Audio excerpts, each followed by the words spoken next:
Without objection. I ask unanimous consent that it be in order to move to proceed to H.R. 268. Is there objection? Without objection. I move to proceed to H.R. 268. The clerk will report. Calendar number 15, H.R. 268, an act making supplemental appropriations for the fiscal year ending September 30, 2019, and for other purposes. I know of no further debate on the motion to proceed. Is there further debate? Hearing none, the question is on the motion to proceed. All in favor say aye. Aye. Those opposed, no. The ayes appear to have it. The ayes do have it. The motion is agreed to. I call up the clerk will report. Calendar number 15, H.R. 268, an act making supplemental appropriations for the fiscal year ending September 30, 2019, and for other purposes. I call up the Shelby amendment at the desk. The clerk will report. Senator from Kentucky, Mr. McConnell, for Mr. Shelby, proposes an amendment number 5 to H.R. 268. I ask the reading be dispensed with. Without objection. I ask, Mr. President. The minority leader is recognized. I ask consent that the pending amendment be set aside and call up my amendment number 6. Is there objection? Without objection. I ask the that clerk the reading will report. Senator from New York, Mr. Schumer, proposes an amendment numbered 6. I ask the reading be dispensed with. Without objection. I further ask consent that notwithstanding Rule 22, that it be in order to file cloture on Amendments 5 and 6 during Thursday's session of the Senate, and the cloture motions filed on those amendments during Thursday's session of the Senate be treated as if they were filed during today's session of the Senate and ripen at 2:30 p.m. on Thursday, January 24th, in the order filed. Is there objection? Without objection. I ask the Senate resume consideration of the motion to proceed to S1. The clerk will report. Motion to proceed to calendar number 1, S1, a bill to make improvements to certain defense and security assistance provisions and so forth, and for other purposes. I ask unanimous consent that when the Senate completes its business today, it recess until 11 a.m. Wednesday, January 23rd, and that following the prayer and pledge, the time for the two leaders be reserved for their use later in the day. Without objection. So if there's no further business to come before the Senate, I ask to stand in recess under the previous order following the remarks of the Democratic leader. Without objection. Thank you, Mr. President, and I thank the Republican leader. The Republican leader has just announced an agreement we've reached about the schedule for Thursday's votes, two votes, and both of which will be amendments to the House-passed continuing resolution. First, the Senate will vote on the President's proposal, and then will vote on an amendment that is identical to the underlying bill. Now, the President said his proposal was a reasonable compromise. In fact, it is neither reasonable nor a compromise. There was no serious negotiation with any Democrat about what went into the proposal. That's because the proposal was never intended to pass. It's only a thinly veiled attempt by the President to save face.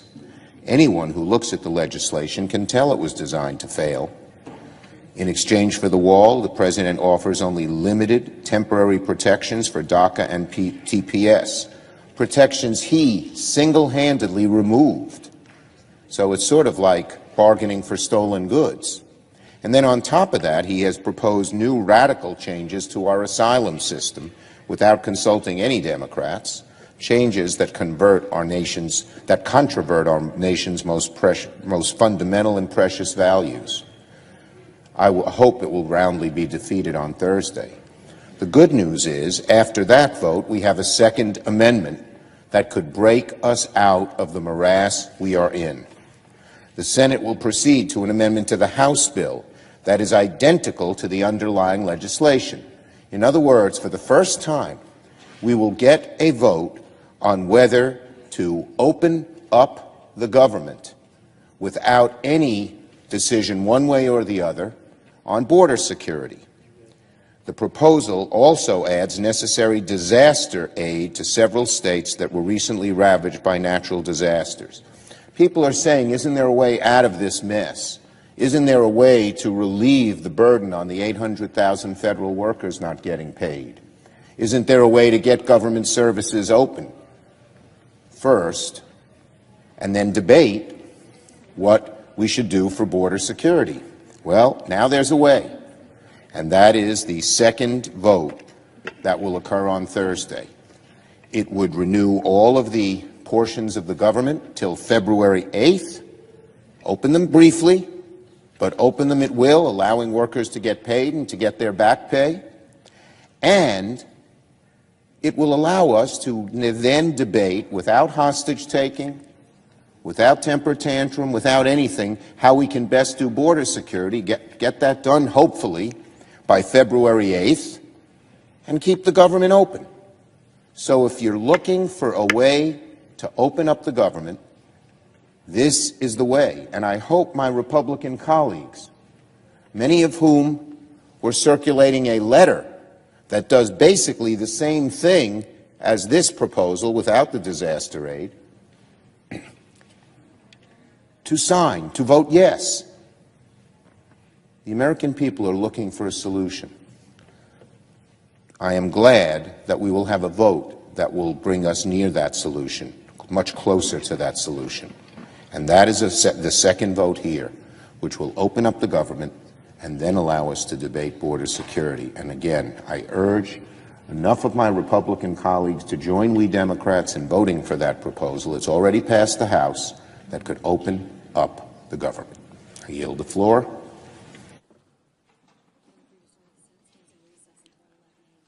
Under the previous order, the Senate stands in recess until 11 a.m. tomorrow.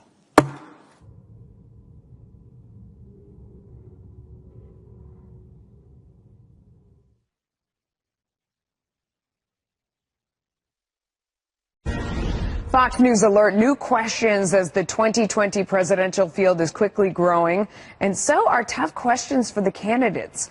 This morning, Democratic Senator Kamala Harris announcing that she's in, declaring her run for president and saying she'll be launching her campaign in Oakland later this month. Now Senator Harris, as well as others, like New York Senator Kirsten Gillibrand, facing growing scrutiny over past policy stances. Senator Harris facing questions over her record as a district attorney and then California Attorney General. Senator Kirsten Gillibrand over illegal immigration and gun rights. Senator Gillibrand's past was the focus of a Washington Post piece this weekend, and it highlighted how her views quickly changed as she moved from the House to the Senate. And Senator Gillibrand was pressed yesterday over her past opposition to amnesty for illegal immigrants, even as today she calls President Trump's policies racist. Watch this. They certainly weren't empathetic, and they were not kind, and I did not think about suffering in other people's lives. And one thing I did 10 years ago when I became senator and was going to represent 20 million people across our state, I recognized that a lot of places in my state were different, and I needed to understand what those constituents needed too. Whew. I mean, I'll go right to our Democrat here. She opposed amnesty for illegal immigrants. She opposed driver's licenses for illegal immigrants, and she voted for increased funding for ICE officials, for ICE workers, and local law enforcement on deportations. So these are all things. I mean, it's a big record of things that she now calls racist. I have more. Okay. She wanted to make English the official language. She boasted a perfect rating from the National Rifle Association and told reporters at one point for protection at home she slept with 2 long guns under her bed. Awesome. Well, she is running for the Republican I had an A nomination. rating with the NRA as well, but you know what? I did not sleep with 2 long guns under my bed. So can she say she evolved? I mean, what would you advise her? What would you advise her? My advice is be consistent. I mean, you know, obviously she's not taking that advice. Well, it's too late. So now it's too late now. But so what she's trying to say is, look, I was from upstate New York. I was representing this constituency, you know, as in my House district. Now, the big state of New York is a different, deal. And now I had to change my views to accurately reflect, the views of the the entire state of New York. Okay, fair enough. But I mean, I think that she's going to continue to face questions. I think what happens here, and this is a flaw in the primary process in general, is that everybody is lurching to the left, and we see this sometimes on the right as well, but everyone's lurching to the left so they can get out of a primary. Then what happens is that in a general election, they become unelectable because everything they did in the primary to get the far left votes is then held against them. And that is a problem. So I think we need to reform the primary system. I'm not necessarily sure how to approach that. But I personally think, for me, consistency is the most important thing, because even though she's representing different people now, you need to have a core sense of values that underline your decision-making process. Well, when you have a politician that's been running for her next job, which is what she's been doing her entire career, it's the Schumer model, the Weiner model, it's the New York political Democrat model. You every get into state's got office them, though. and run, but in New York, it's a very unique model, because every representative that has come through here for a number of years has done that. She's going to evolve on every issue and hope you forgot it. And the American people see that, and they're not going to buy her on a national scale. Here's my advice. Get out. Okay, so but this is, it's not about primaries, necessarily. I mean, this is about the idea that, she was, when she was Kirsten Gillibrand before, who was just representing her district, had dramatically different views that she now calls racist. Yes, and that's not an evolution. That is almost a form of mental illness. Like there is something that would be like Bernie Sanders coming out saying, you know what, I want a free market medical system. I want the government completely out of health care. And that's what she did. I mean, she made a diametric shift, and that's something that's really hard to explain, not to mention there are a lot of voters who look at the way she treated Al Franken without any due process, and there was protocol in the Senate that they could have followed, so he could have had his say. Her former squash partner, she was the first senator to throw him under the bus, and then had for her own gain. Right. And speaking of own gain, she said that President Bill Clinton should have resigned over the Monica Lewinsky affair after basically she got Hillary Clinton. Good luck raising money from Wall Street with that one. But lady. And she's not the only one suffering from this, of course, as we mentioned at the beginning. Kamala Harris, too, in a New York Times op-ed. This was from a law professor out of California saying Kamala Harris was not a progressive prosecutor. The senator was often on the wrong side of history when she served as California's attorney general. This is talking about earlier in her career, and it's Laura Bazelon, I'm sure I butchered her name, but she's a law professor, former director of Loyola Law School and Project for the Innocent in Los Angeles. Another case where you have somebody coming back and sort of bringing to life not just things that you've said, but the way that you voted and behaved in the past, and now trying to run as something else. What's the answer? You say, I evolved? Or you say, what?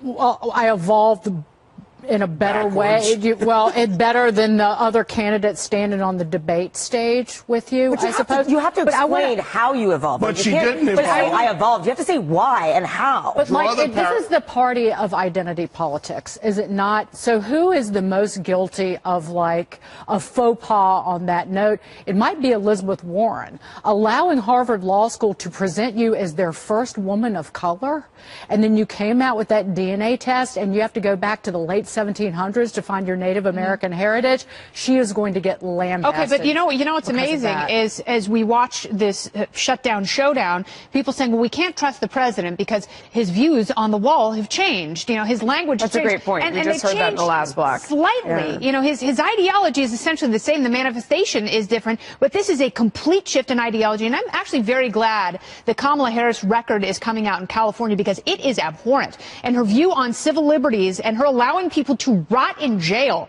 when they're essentially innocent, and she had the power to exonerate or free them, and she didn't take those opportunities. I'm very glad that the New York Times published that piece by the Loyola law professor. Can I raise an issue really quickly? Are they going to hammer each other when they debate? Are they going to hammer each other when they're That's a great question. when they're on the campaign trail, rather than just talking about President Trump?